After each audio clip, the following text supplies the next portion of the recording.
A Sagrada Escritura, narrando-nos a caminhada do êxodo do povo de Deus através do deserto, diz a certa altura: chegaram a Elim, onde estão 12 nascentes e 70 palmeiras, e acamparam ali à beira da água.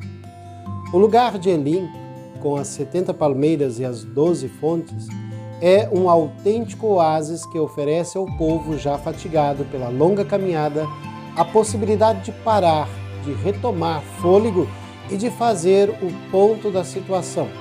Onde estamos? Como vivemos esta caminhada? O que nos espera? Como e por onde nos conduz o Senhor? A que nos chama?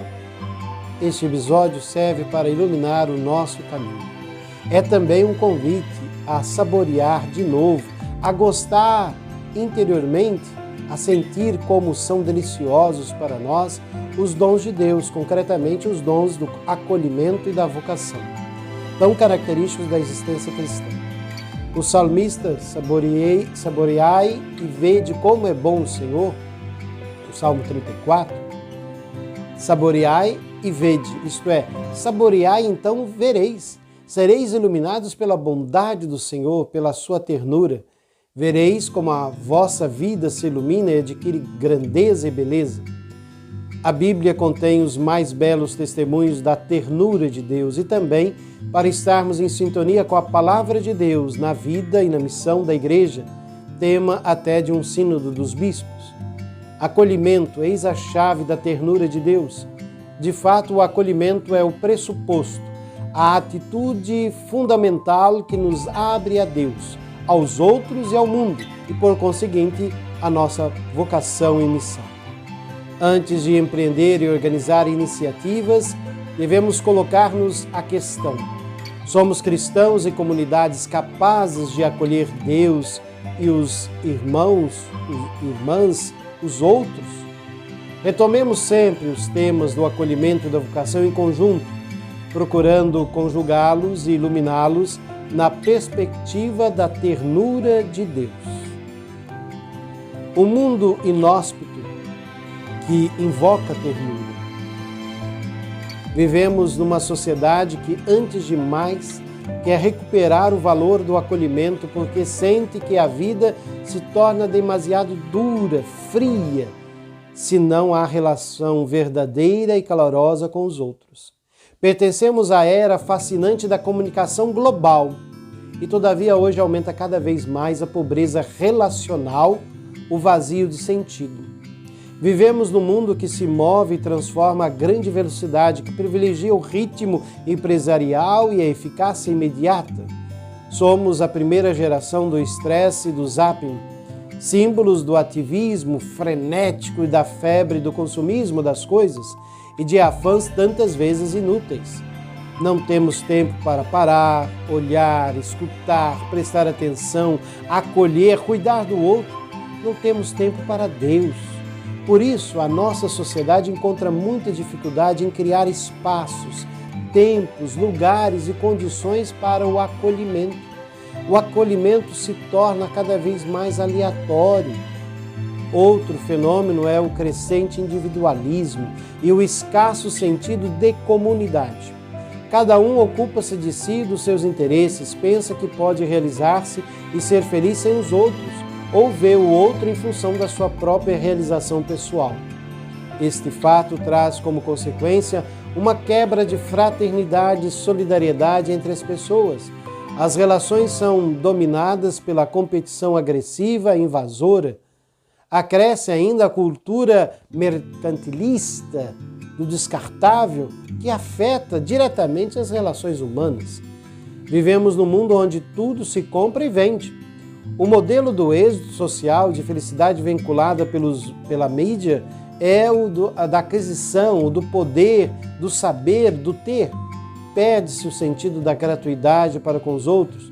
Já desde a própria infância, tende-se a marginalizar os que não têm poder nem eficácia produtiva.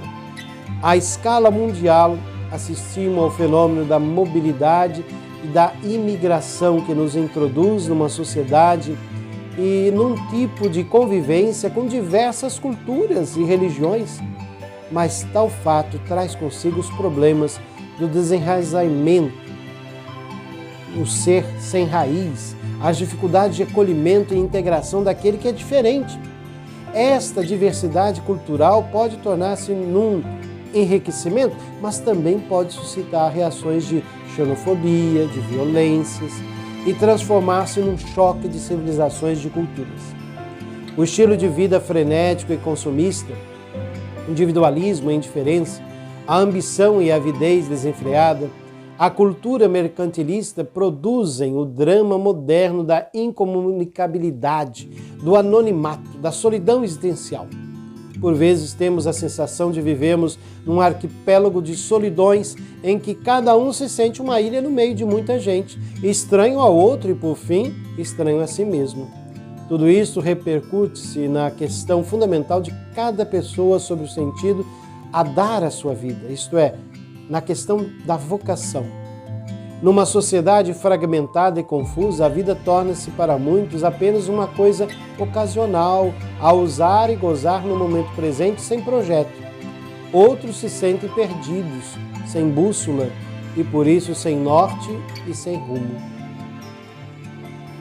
Sintomas disso são o alto número de doenças psíquicas ligadas à solidão, ao estresse, ao vazio interior e à busca de seitas onde muitos encontram acolhimento com a aceitação de regras claras e seguras.